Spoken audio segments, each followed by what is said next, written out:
the second one, it was like, because it was going to be like a desert, I was researching it and I didn't know there was something like a red sand or red desert. Yes. Because it had this kind of more of a beige, very washed out, like dry desert.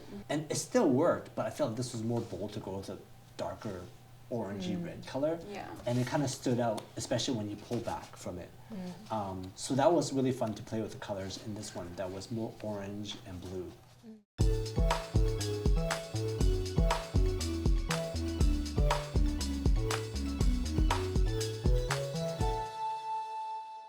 Hello everybody, welcome to Art Tale and another new episode. I am Sally, a BFA 3 character animation student, and I have hosting with me two other character animation students and also Mr. Benson Shum.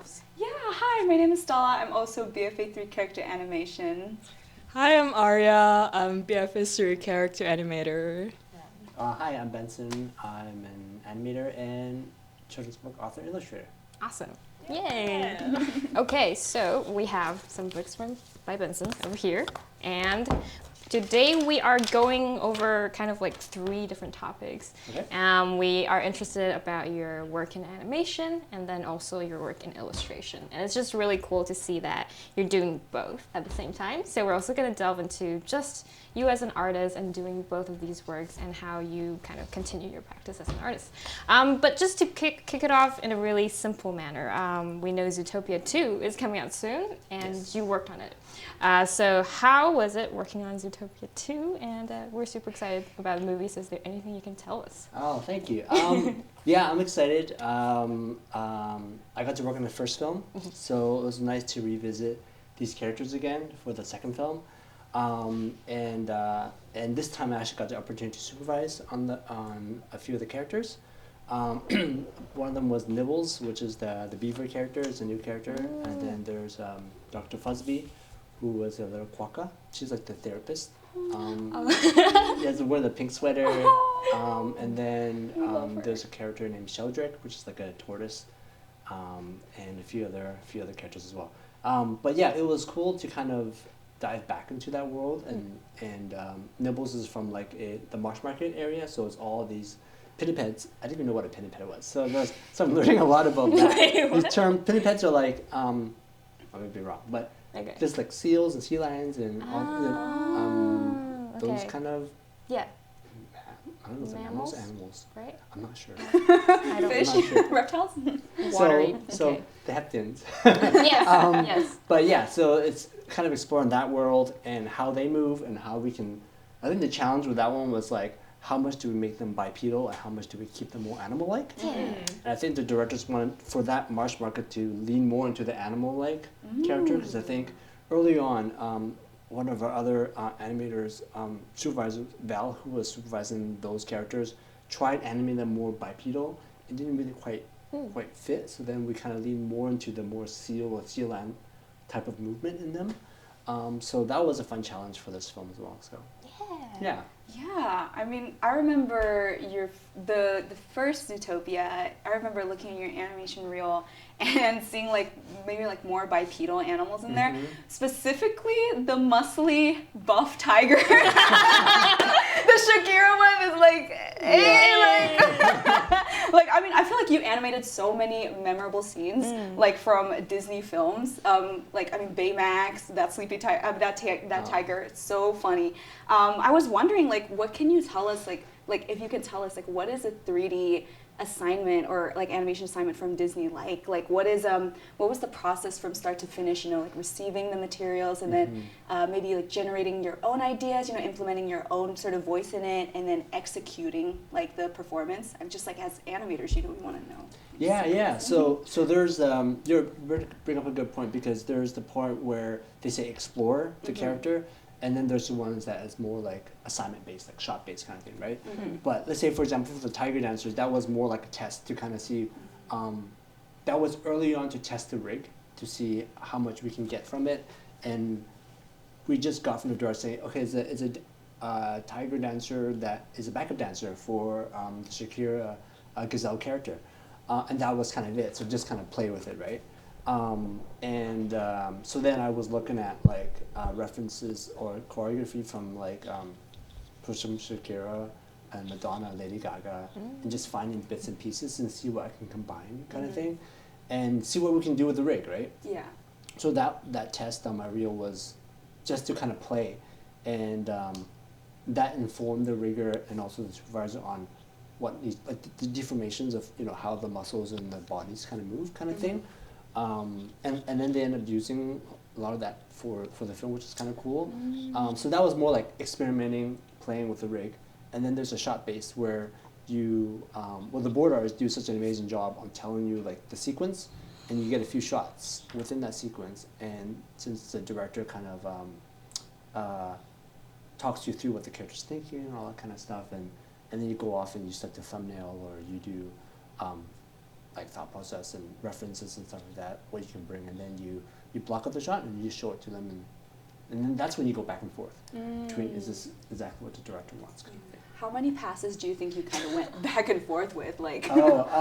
It depends, like usually quite a few times, because we can't read the director's mind. Yeah. But then sometimes you hit it out of the park, which is rare, but it happens. Yeah, so it's cool because sometimes when you go into those daily sessions and you see other people show their shot, it kind of informs what you need to do for your shot as well, because usually time they're giving everyone the same notes, and then when you're in the room, you kind of pick little like gems of like, oh, now I know what to look for when I go back to do my shot, that not to do this and do this instead, kind of thing, I see. So we're really constantly learning from each other, and then it's funny because at the beginning we're all kind of like trying to figure out who this character is, and then by the end of the film, we start to move a lot quicker because we understand who they are and what to do and what not to do with the characters, and the film's done. So having experienced that shifts from 2D to 3D, then 3D to 2D, can you please tell us, like, will 2D animation ever make a comeback in the future? I hope so. Like, I love 2D animation. I feel like I can watch 2D animation forever. I don't know. There's just something. It's handcraft. It's like it's handcraft. You can see the person's pen or pencil or whatever line work on there, and there's just a certain fluidity in 2D animation that it's really difficult to achieve in 3D. It takes so much more work,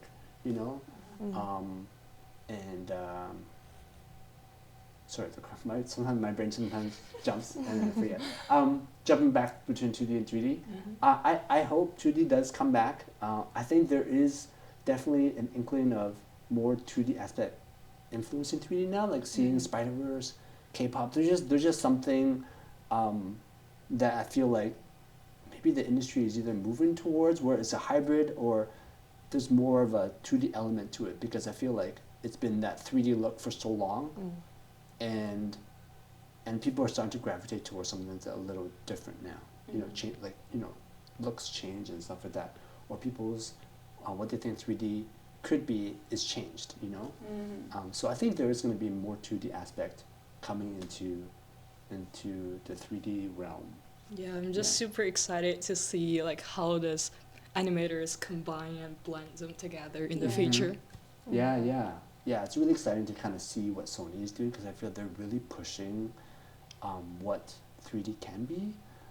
Even seeing what DreamWorks is doing as well with the textural feel of like Wild Robot and all that kind of stuff, and even Puss in Boots. I don't know. There's a lot of exciting things, that people are pushing, even in other like shorter formats like Love, Death and Robots. They're experimenting with a lot of different styles as well. So yeah, it's exciting. Well, I know at your time at Disney, you jumped into illustration through the Disney Art Showcase, right? Yeah, I was wondering, like, what was that like making that jump from animation, which is maybe a more collaborative process, into solo illustration projects? That's it was a little scary at first because I never done a book before and I didn't really know what to expect. Like, I always loved children's books and picture books. I just never thought I'll work in that industry.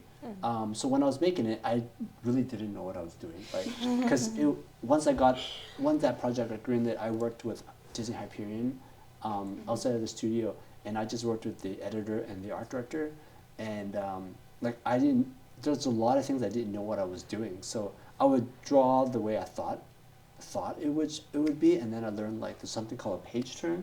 Do you know what a page turn is? Like, I know. Page turn is like, Okay, yeah. Give us an example. No, go. so like, I'll use one of my because that one, so Easy Reader is I love My so God. a page turn is something like where you lead the reader to see the next page, right? So for example, like you have the beginning of the story, and then it could be a wording leading, so it'd be like Anzu was born to the power of, and then you're like, oh, what happens next?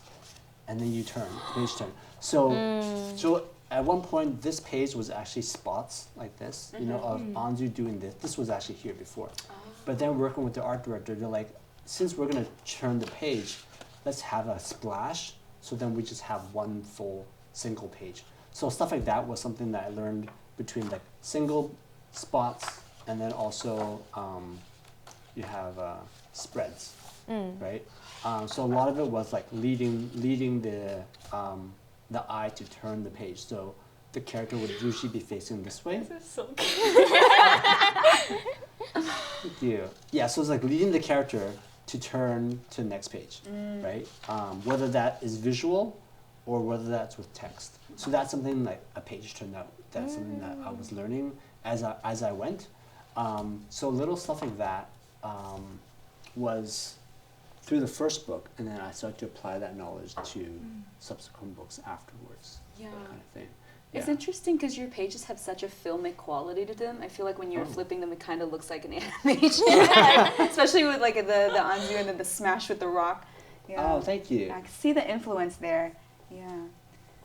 But like, how do you feel the emotional change was, or like maybe that academic change was? You know, as students ourselves, you know, kind of field hopping. Like, Yeah. did you feel like it was like end of the world when you were feeling more that illustrative, you know, gene in you, or was it like, oh, it's chill, you know?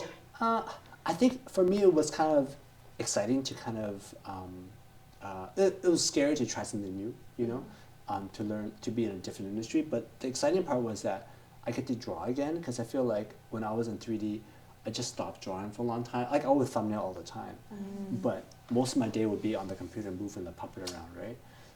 Whereas this is like your own personal work, and it's a smaller team, and it's just you, the art director, designer, and the editor, and that's it, you know, as far as who you interact with.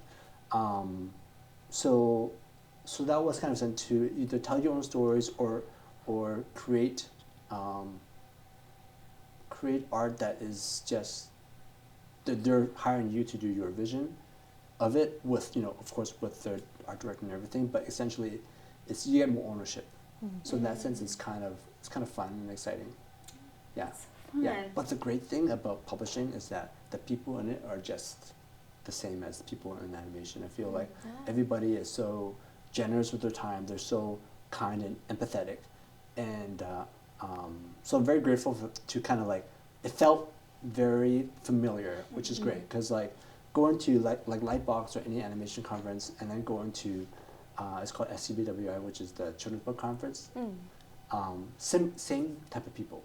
So I think that was really, and there's a lot of overlap. There's a lot of people in animation that are in fine art that are also in kids books, because the style, there is no style in kids books. If you go to like the library or any bookstore, it's essentially a gallery of art, because there's no one right style. Arya and I are actually in the illustration class at CalArts, and then our teacher, Bridget, she would just bring so many picture books, and then to see the range from that was just one of the best things with that class, really. Yeah. So that was really cool. We wanted to ask you maybe to, I don't know, pick a book, maybe this one, and then tell us about the process of making it, kind of generally from start to finish, because I think that's something, it takes a lot of years, from what I hear from our teacher, and also we're just interested in how maybe you come up with the idea initially, and then how do you decide a style or work with the editor? If you could maybe touch on that and tell us kind of your process of one book, because it's really a journey in itself. Yeah, so let's see, for this book, it was, so this one I wrote and illustrated, so I first started off with a manuscript first.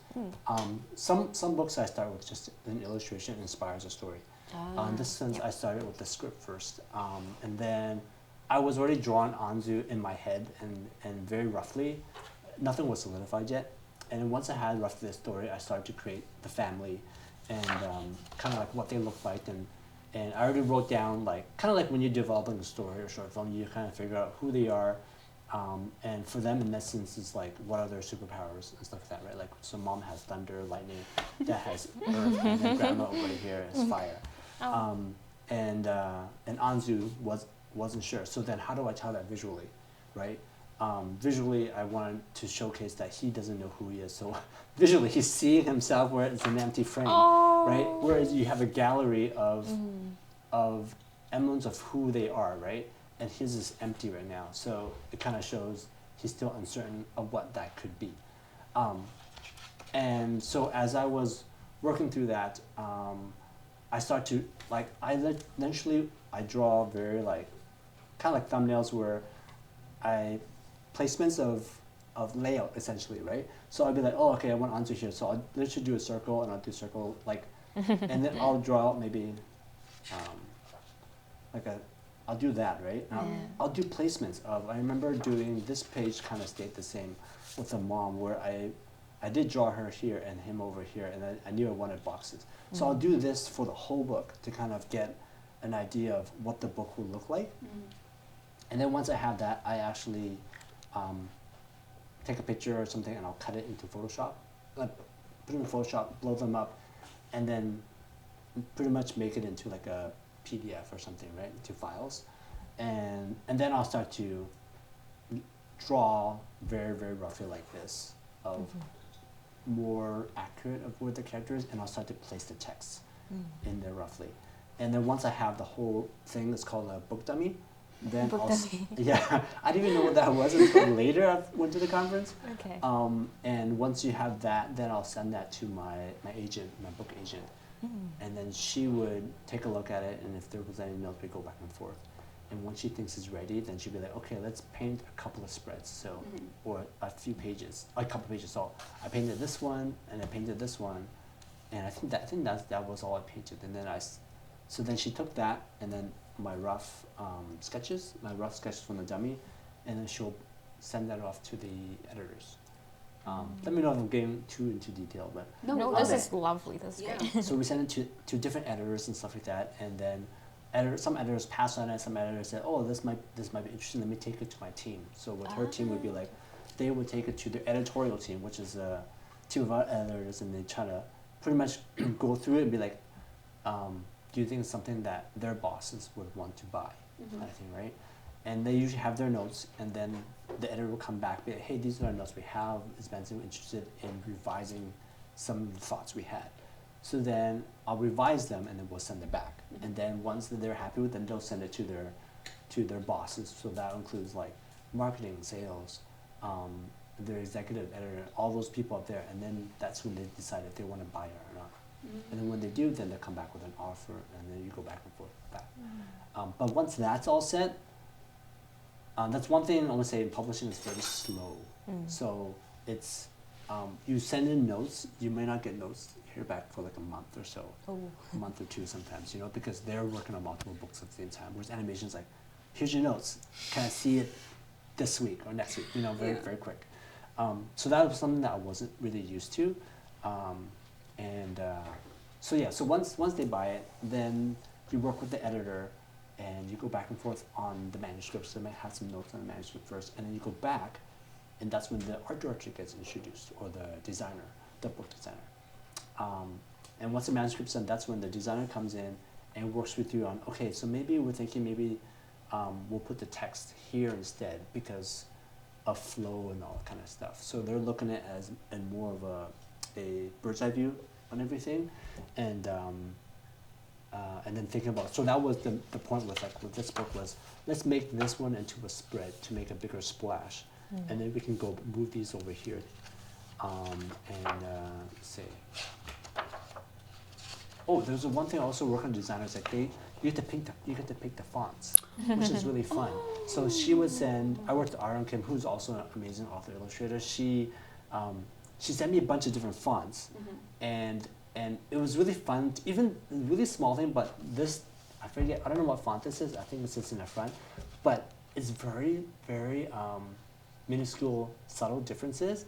But I feel like it makes a big difference because essentially it's part of the art. The font is part of the art, right? And if you have something that's very blocky, it may not be readable, or if it's too thin, then it doesn't match the art. So it's like there's an art to the font as well, which I find really fascinating. So once that's done, then I'll start to, the sketches are done, then I go and start to do the final art. I'll paint it, and then I'll scan it, and I'll just send everything to the art director, and we go back and forth until she says it's ready. And when it's done, then be like, hey, your part is done, we're gonna send it off to the printers. And wherever they print it, they'll send me a color proof of the whole book in like these big sheets. And that's when we start to see like, oh, I think this color needs to be bumped up kind of thing, right? And it's all in CMYK. So with this book, I didn't realize that blue was very difficult to print. You guys know that? Yeah, it's the hardest. Yeah. No, hardest yeah. color to We draw. felt that 100 times. Okay, yeah, because like this blue I had it really bright, in the computer, and of course like I can't get it bright. So then there was so much back and forth with the printers to be like, how can we bump this up a little more kind of thing. So that was a challenge with this book, yeah. So then that's essentially how I kind of made the book. Was that. But yeah, it was really fun. Oh, there's one thing I also learned was that I think coming from animation, we do a lot of color scripts, roughly to color the whole book. So I would actually shrink all my sketches into like size like this size, and I start to like add the color in, and be like, okay, this is roughly the color I'm thinking for this book, and that way I can see it all together. And then I send that to the art director, and then we'll go back and forth like, oh, I think we should like experiment with different colors. So essentially, I wanted this to be more fantastical. So I had like pink skies, and like more of a maroonish flooring kind of thing. And the editor liked it, and I tried different variations. But then in the end, they said let's make it a bit more grounded. So we went with more blue sky and then brown, which is good too. But it was just like playing with different colors was actually kind of fun. I'll show you another example where we got to play a little bit more. Was in the second one. More Anzu. And the second one, it was like, because it was going to be like a desert like barren city. So then I thought I was researching it, and I didn't know there was something like a red sand or red desert. Yes. So I thought instead of making it like, because I had this kind of more of a beige, very washed out, like dry desert. But then the colors were also very similar to the yellow. And it still worked, but I felt this was more bold to go with a darker orangey red color. Yeah. And it kind of stood out, especially when you pull back from it. So that was really fun to play with the colors in this one that was more orange and blue.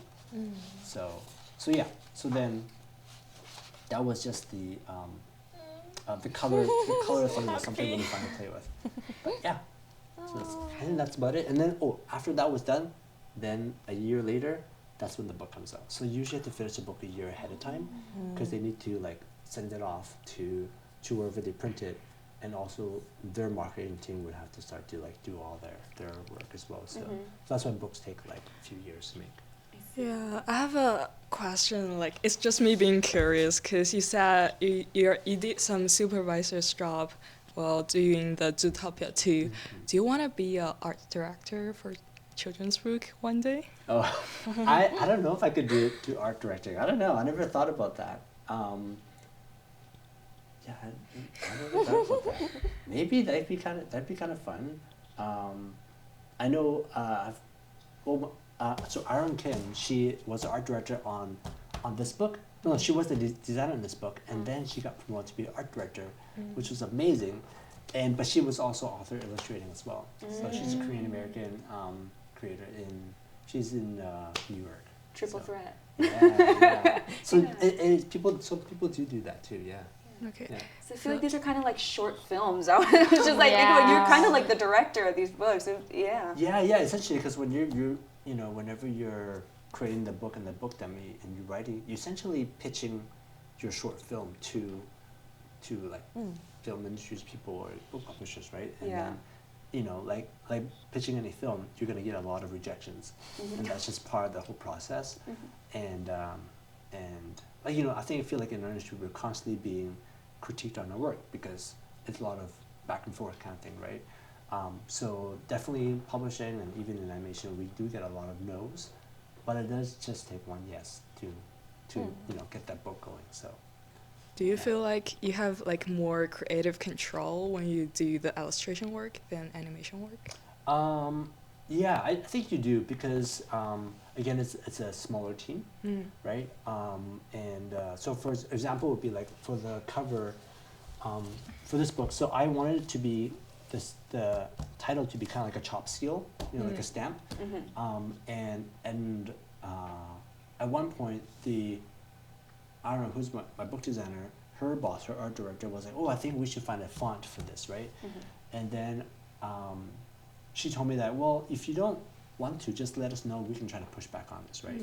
I think because she understood that I wanted just to have an emblem feel to it, a specific feel to match the aesthetic of the Asian culture, of the stamp kind of thing. And then, so we did push back on it, and they said that's fine too, right? So I feel like that wouldn't have happened if I was necessarily working in animation, because this is not my film, and it makes sense that I can put forward an idea, but at the end of the day, is there a film, right? So we do our best to try to fulfill what they need for their film. Whereas in this, it's still teamwork, but it's definitely a collaborative in the sense of you're part of the director sense, because you're the writer and the illustrator. Yeah, next time I should have brought an actual book dummy. Yeah, I should have brought that because now you can sort of see the process of Well, it. the book dummy has the crop because I what? I designed my yearbook back in high school. Oh. But they have like crop marks and everything, right? Like with Yes. the book dummies and Yeah, they have like the little still lines testing. Yeah. Yes. How many dummies did you go through?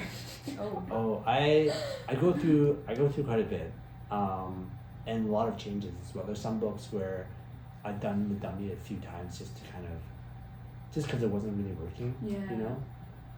But I usually do it in this format first for a long time because it takes so much work to redraw a whole page, a whole book again. What's the most exciting part for you to do a book? It's the sketching section.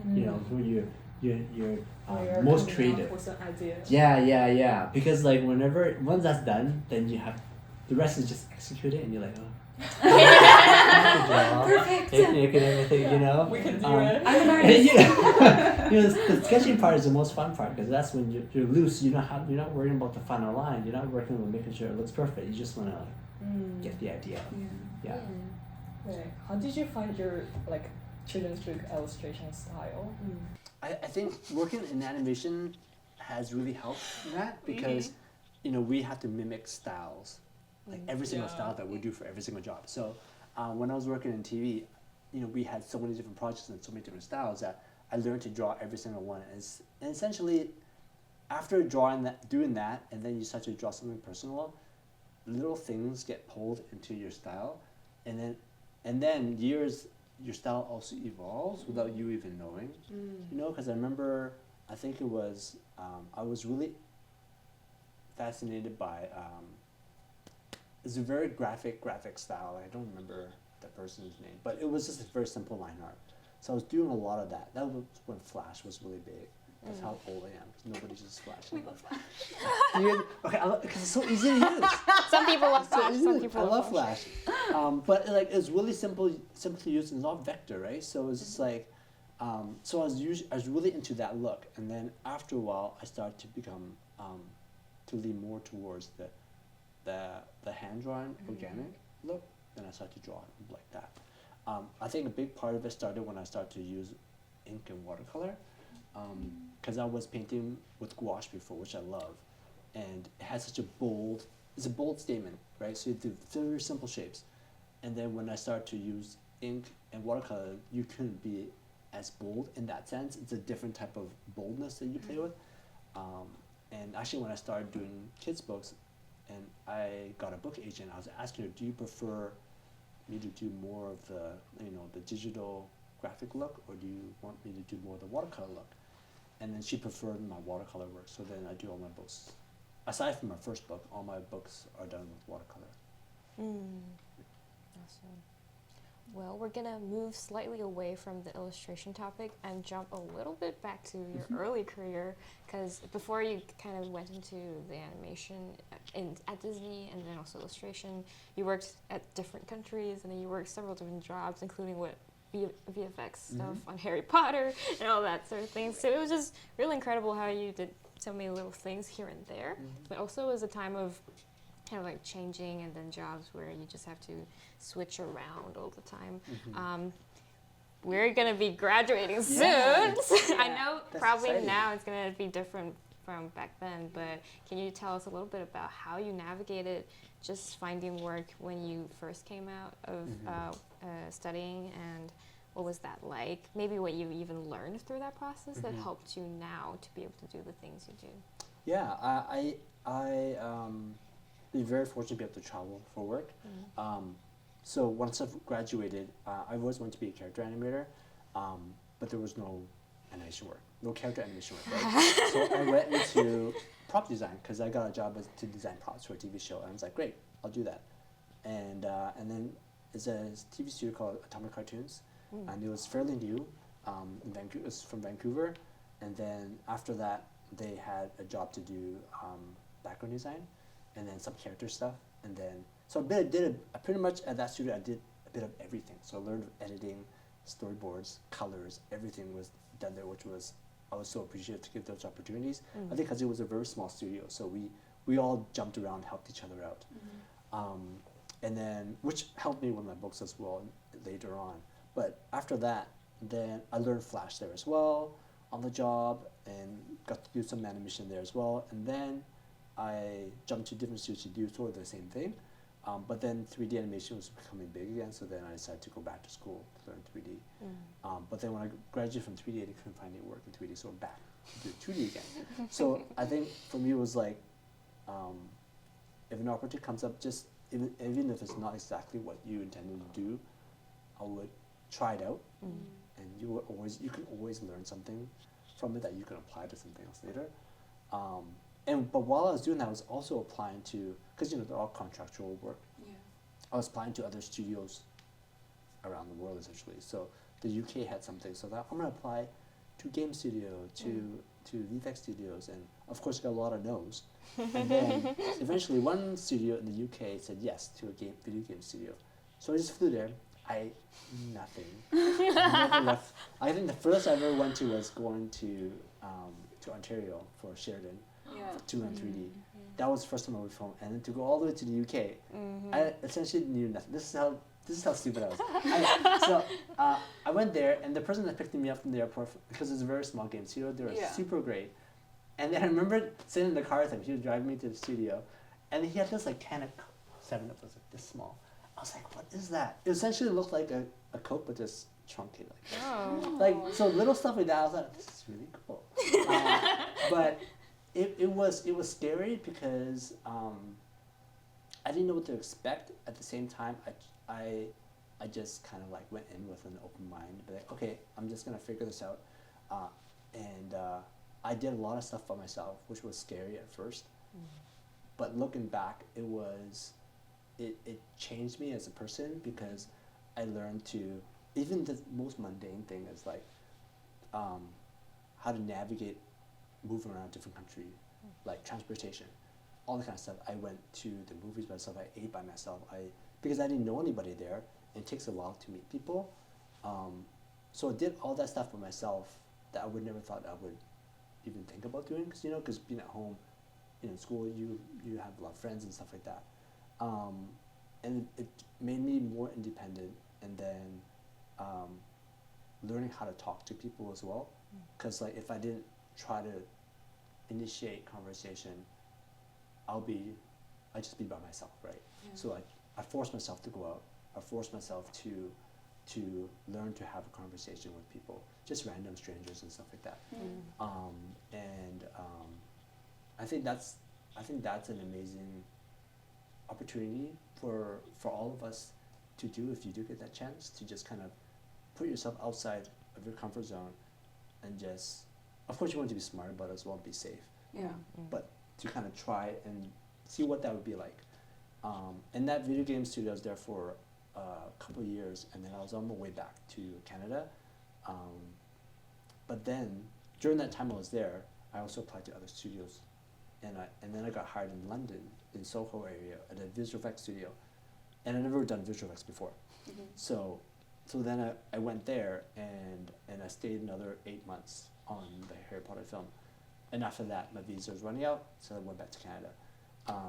But it was like it was cool because I went from doing 2D work to working in video games, which I know nothing about, and then I went to visual effects, which I knew nothing about. And then when I came back to Canada, then I had all those 3 skill sets that I could jump back into 2D. I can jump back into, which I did. I actually jumped back into 2D when I came back. And then I got work to do visual effects in Vancouver as well. And then I just jumped back and forth wherever the jobs were available. And I couldn't have done that if I didn't just jump over to the UK, like, I'm gonna try this out, kind of thing.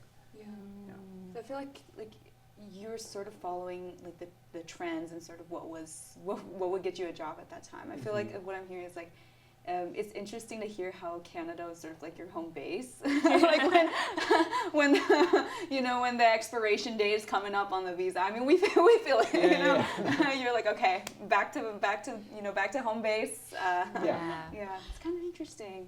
Did you feel there was a lot of like internal or external pressures, like for not following sort of a conventional career path? From like, I studied this in school, so I'm going to do this for the rest of my life. Sort of. No, I didn't. 'Cause I don't know if this is exactly related, but I do remember when I was studying 2D animation, my teacher would say that the jobs are, they're contract, right? Yeah. So they say when you have a paycheck, save up some money, because that job may not be there next year.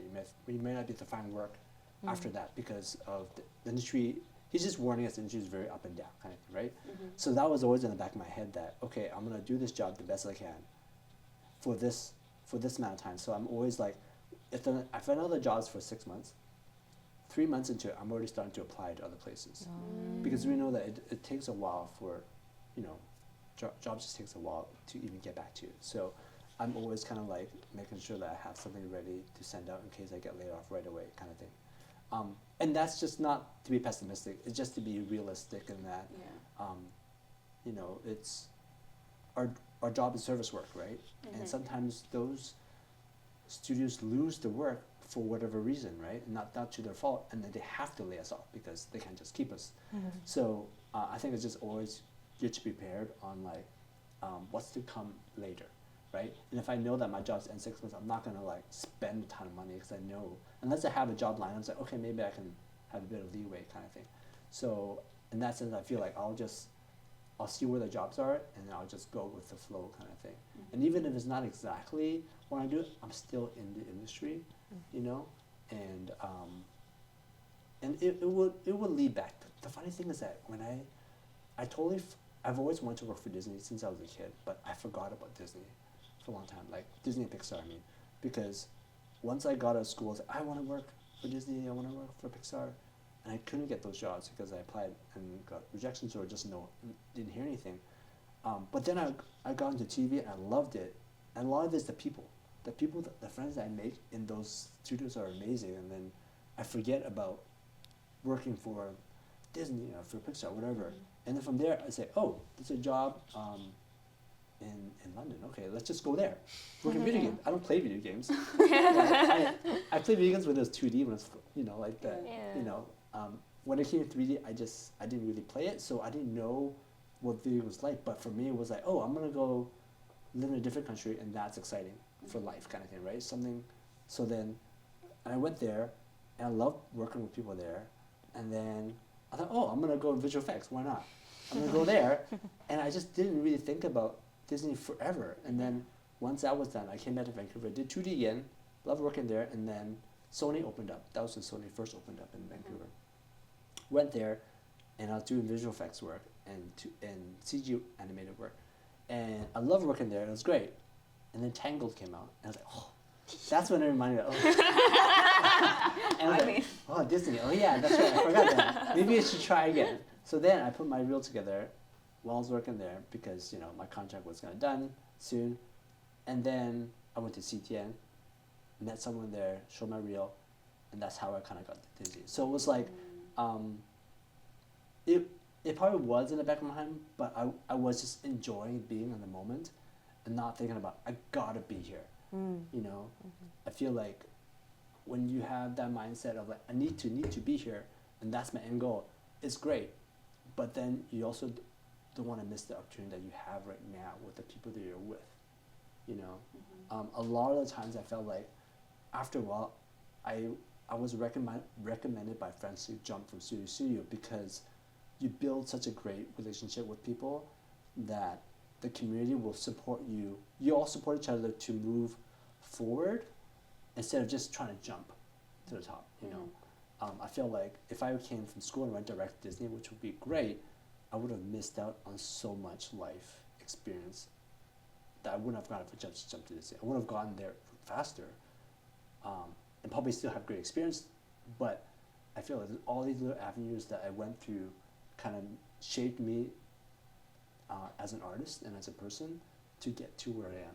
So it actually made me more appreciative being at the studio because I went through so many steps to get there, you know. Yeah, because I remember interviewing at Pixar one time, and a lot of the people that I interviewed there had been there for like 15, 20 years. And they were looked at my resume and they're like, you worked at so many studios. And they were more curious about that because they just jumped right to Pixar. And I didn't realize that they didn't have that experience of being at different places because that's all they've ever known, and which is amazing. But it's just different, you know. I think every experience is great. It's just what you make of it, kind of thing.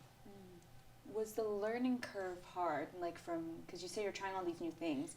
Obviously, if you're like, 3D and VFX, I assume have to be a little bit similar because they're still sort of in that 3D realm. But like 2D to 3D, was that curve of like, okay, now I gotta shift. Like, did you feel like it was too high of a curve? Like, did you like grind like literally like 24/7 a day? Do you know what I mean? Like learning this new skill, or did you feel like it was sort of instinctual, like it because of the skills you learned from the previous, like your previous quote unquote career path, like it sort of bled into the rest? I think it was not necessarily instinctual. It was more, I think learning Flash prepared me for 3D because drawing in 2D, you had the timing. It's a certain timings. They're very different. 2D timing to 3D timing are very different. And I think when I learned Flash, the timing charts of it became more similar in the 2D blocking. And then 3D was sort of that. I feel like Flash and Toon Boom is a mixed hybrid between 2D and 3D as far as timing and everything. And once I moved to 3D, I sort of timed the way I would time in Flash.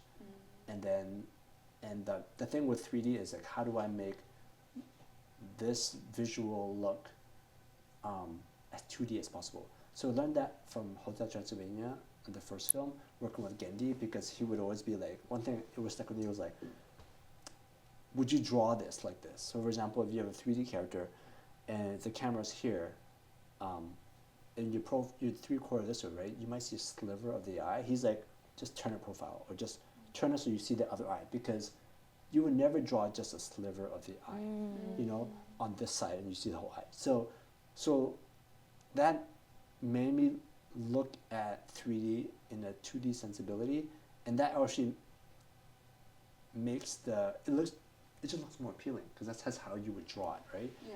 And then when you do it that way, your anything on screen already feels more two-dimensional. You talked a little bit about the amazing community that you were able to be a part of here and there. We wanted to ask you about just what you find most fulfilling about working in the animation community versus maybe working in the illustration community. I know you also get to like read books to children and do all the signing things. So I was just wondering, what do you most enjoy about being in the animation community versus being in the illustration community? Oh, that's a tough one. I think they're both great. Animation has been such a big part of my life forever that I think there's such a passion in people that work in animation for an appreciation for art, even the small mundane things, you know. You go out and you see, oh, that's a cool tree, and most people are like, oh, that's a tree. Like, you know, just the way everything flows, and like all the little details. You look at the bark, and you're like, just like, we're just all fascinated by little details. That I think is so amazing, and I feel like, much like publishing, you kind of, there's no more surface talk. You can just go right into it, you know, because I feel like we kind of like understand each other in a base like we know we all just love art. We all love and animation and stuff like that. So I feel there's just a camaraderie of it. Like sort of going to Lightbox or CTN has that feel where it's a reunion, and then people introduce their friends, and you automatically kind of get along, kind of thing. You know, there's that aspect. In publishing, it's sort of the same way, because publishing, one of the things that animation is so collaborative. You're in the same room all the time, right? And you're like constantly talking and just hanging out. But in publishing, you're by yourself. Like you're illustrating, you're writing, you're in your own room or house or apartment, whatever, and you don't talk to anybody. All you talk to people is email. You never really meet your editor because they're usually in New York. You don't meet your art director. You actually don't meet anybody in person. You barely even meet your agent. I think I met an agent a few times. I'm lucky because she's out in New Jersey, and I met my editors when I go to New York to meet with them. But usually, you don't meet them at all, or even the authors that you're working with. And then when you have these conferences and people come together, it's the best feeling, because you're like, oh, my community is together, you know? And because a lot of the people that I meet publishing is all via social media, like people that you admire or you looked up to, or just chatting DMs via, you know, Twitter or whatever, Instagram, and then you get to meet at a conference, and then you feel like you know each other forever. I remember going to this book event in Colorado, and I was doing a story time with a bunch of different author illustrators, and we talked before on social media, but then when we got together, it wasn't any surface talk. We just dived right into what we felt about certain things and stuff like that, and it was such a nice feeling, because it feels like you've known each other forever, even though you've never met in person. And we never really chatted any in-depth personal stuff online, but when you get together, you feel like you've known each other forever. So I think that's something that I really value with the publishing community in that aspect as well, because it's also a very difficult industry. You get so much rejections all the time that nobody really talks about, you know, because you hear these splashy, like, oh, book deals here and these big figures here and there, but a lot of people, to get to that point or even to get that deal, had so much rejections.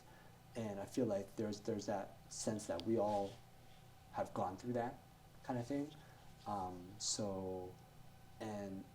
it's so supportive, the community. People come out and try to support you because they know how difficult it is to get that book deal, to even get that illustration job kind of thing. And I feel like animation is similar in that aspect as well, because we help each other. When you help someone, you're all gonna move forward, you know, together as a group. You know, it's not a competition in that sense, you know. At least I don't see it that way. So I think that's something I'm so grateful for both the publishing and the animation community. I feel like community is such a big theme of what I'm hearing from you today. I know you do like a lot of charity art as well, which like thank you for your service. But do you feel that that kind of tangible and like direct work is something that really adds like a lot of purpose to your life, but also like you'd recommend it to a lot of artists maybe like struggling to feel purpose in their art? They're like, you know, like, what is my art for? Like, what am I an artist for? I don't know. Yeah, I think, well, I don't actually do those charities. Creating those charities is so much work. Like, you know, like, Shirley, I can't remember her last name, but she created this. I think it was for the October, where there's fires and stuff like that, and then she created this whole like thing where artists. She would invite artists to come in to kind of, hey, create this and we'll sell it, and then we'll donate that to help people that lost their houses and stuff like that. So I'm more grateful for the people that have to organize that. For us to create just the art, that's nothing compared to trying to organize all that kind of stuff. So I think you can always seek those out, or if you see it, you can always reach out if that's something you want to participate in, you know. And then you also meet a lot of amazing people through that as well. I've recently done a book for the Children's Hospital in Los Angeles, and that was something where I was invited to be part of Children's Book Week at the hospital. And I got to meet Drew Daywall, who wrote the Day the Crayons Quit, which is like huge. And so it was just an honor to meet him. And then we chatted for a bit, and then months later, no, it was like a year later. It's a yearly thing, that book event. I would see him, but then he was making this book for the hospital pro bono, because he would volunteer there as well. I think his kids went there as well, and he was looking for an artist. And then he remembered me, so that he invited me to join him to make this project for the program. And that was really cool to kind of like, every time I go there, it makes you appreciate life in general, that there's so many people that have so little, and whatever you could do to even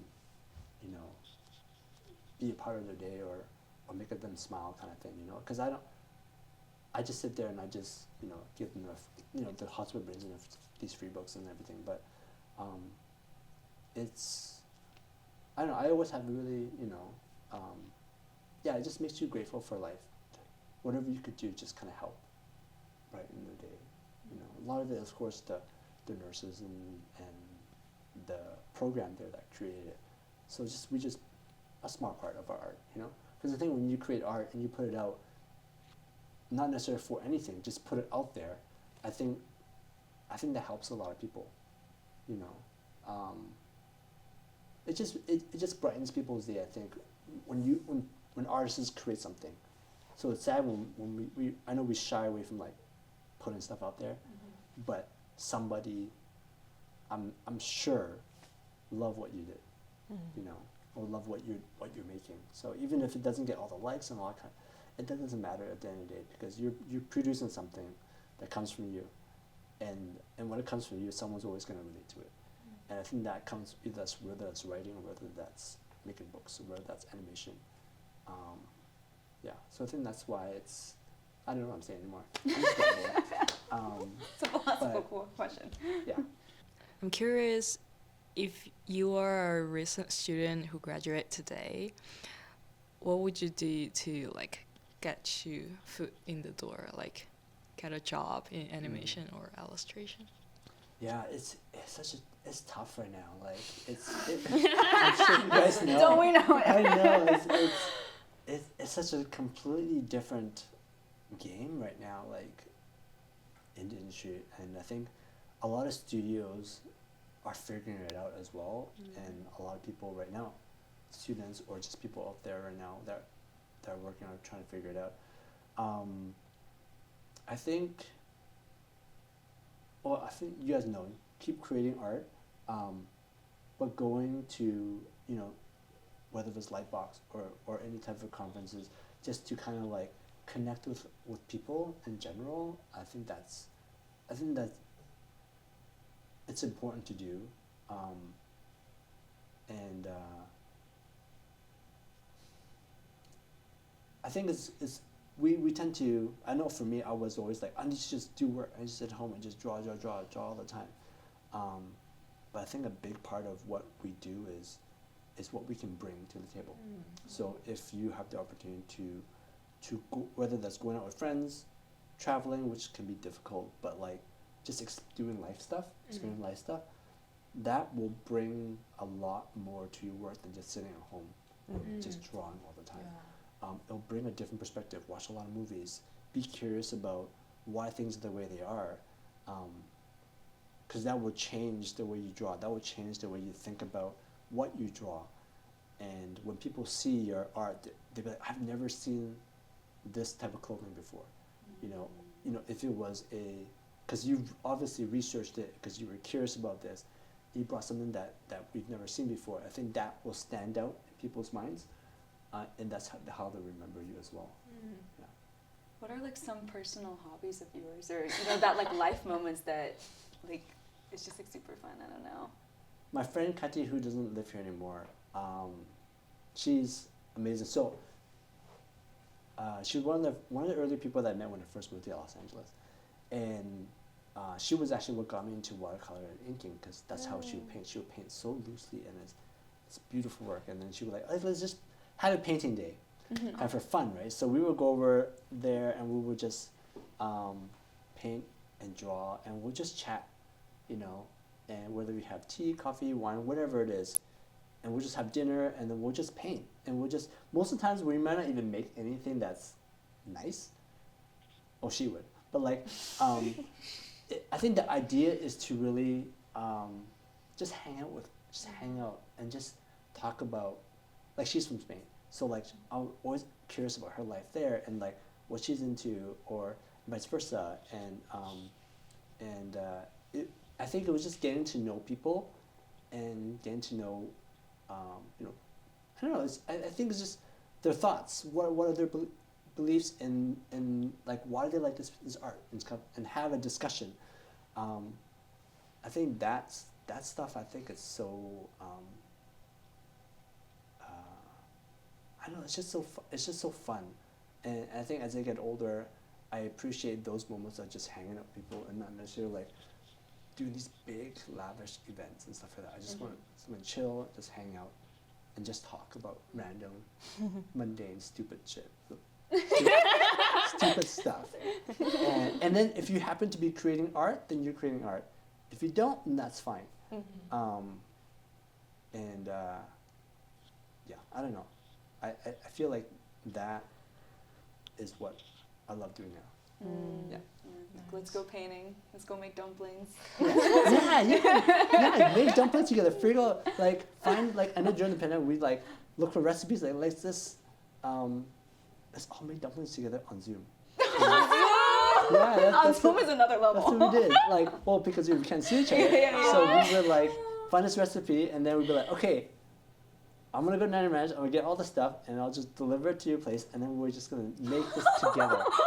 And it was just, it's a memorable, it's a fun thing to do as a group, and I know that has nothing to do with art, but that fills the soul. No, you can draw it into your children's book. You can draw it, exactly, yeah.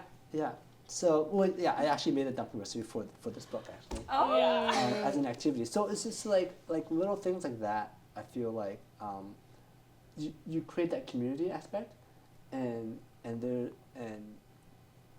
nothing bad will come out of that. If anything, it will move you all towards all the creatives forward, because you want to help you want to help each other out in this industry, because you can't do, it's a collaborative industry.